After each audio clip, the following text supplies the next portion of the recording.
Opinion: why chopper services in Pilgrim spots must be stopped on Sunday. 7 people, including a 2-year-old, died when a chopper operated by a private aviation company carrying Chardham pilgrims from Kedarnath crashed near Gaurikund in Rudraprayag district on its way to Gupt Kashi. Initial indications are that it also happened due to poor visibility caused by bad weather. There are predictable and possibly even true suspicions about maintenance issues and cutting corners when it comes to passenger safety. On May 8, 6 people including the pilot were killed when their helicopter crashed into a hillside in Uttarkashi when flying from Dehradun to Harsil. 10 days later, an air ambulance helicopter made an emergency landing in Kedarnath when its tail rotor malfunctioned but no one got hurt.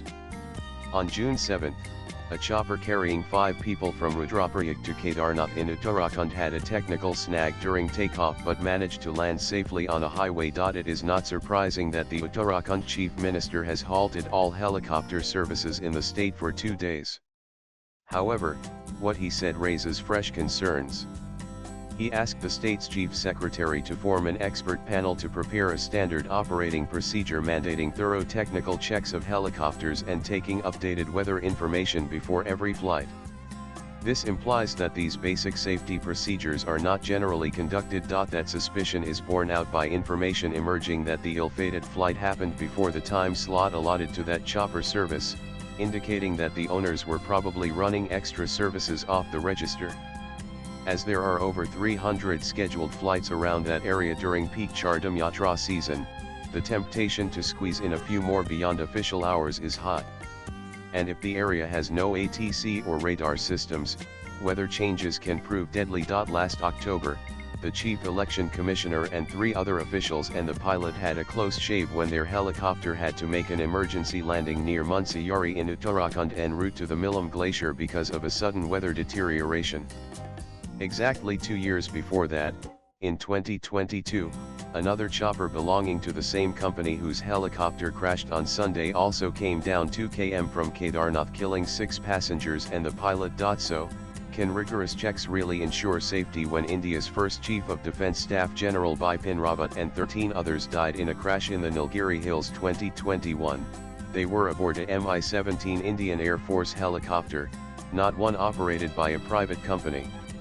And yet, even with 2 very experienced IAF pilots at the helm, their helicopter hit a tree and flew into the hillside just minutes from its destination. The Defence Services Staff College at Wellington. A tri-service court of inquiry examined the evidence of the flight data recorder and concluded that it was a controlled flight into terrain CFIT. That means the pilot was in full control but crashed the chopper because of faulty situational awareness. The aircraft strikes the terrain. The helicopter was apparently flying at a lower than expected altitude when it entered a rolling cloud bank that reduced visibility to the extent that it hit the hillside while engulfed in it. Back in 2009, a state government helicopter carrying the then Andhra Pradesh CM Rajshekhar Reddy and 4 others took off from Hyderabad but flew into bad weather and tried to fly around it. The pilots decided to turn left after crossing the Krishna River but then had a problem with the oil pressure as it flew over the dense Nal Amla forest area. They were trying to search the manual for a remedy when the chopper crashed into a hillside while banking left. In May 2011, Dorhi Kandhu, then CM of Arunachal Pradesh and 4 others including 2 pilots died when their single-engine chopper crashed at 13,000 feet near Sela Pass in the West Kameng district while flying from Tawang to Atangar. 10 days before that, a Mi-17 helicopter also crashed in the Tawang area killing 17 people but the pilot and 5 others survived with serious burns. Whether Uttarakhand or Nilgiris, Eastern Ghats, or Eastern Himalayas, hilly terrain is not the best place for extensive helicopter activity as weather changes very quickly there and winds can be very unpredictable at any time of the year. Unfortunately, there have been plenty of helicopter crashes in non-mountainous areas too, notably one that killed India's then Lok Sabha Speaker GMC Balayogi in 2002 in Kaikalur in Andhra Pradesh due to bad weather. It may be argued that politicians and officials often need to get from one place to another quickly and helicopters offer the best option if roads are not good and there are no railheads or airports nearby.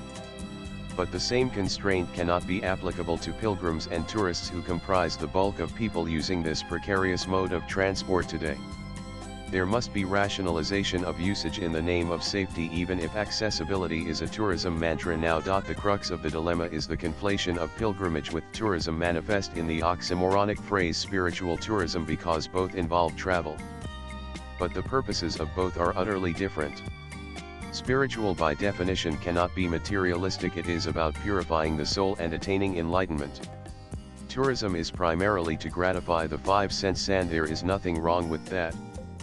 But the attitude to accessing either or both cannot be the same. The age-old practice of pilgrimage was not regarded as a fun family outing but a serious personal spiritual journey, even if often conducted in groups. These journeys were not meant to be done as quickly and as comfortably as possible with all modern amenities so that they could be ticked off a bucket list like a holiday hotspot.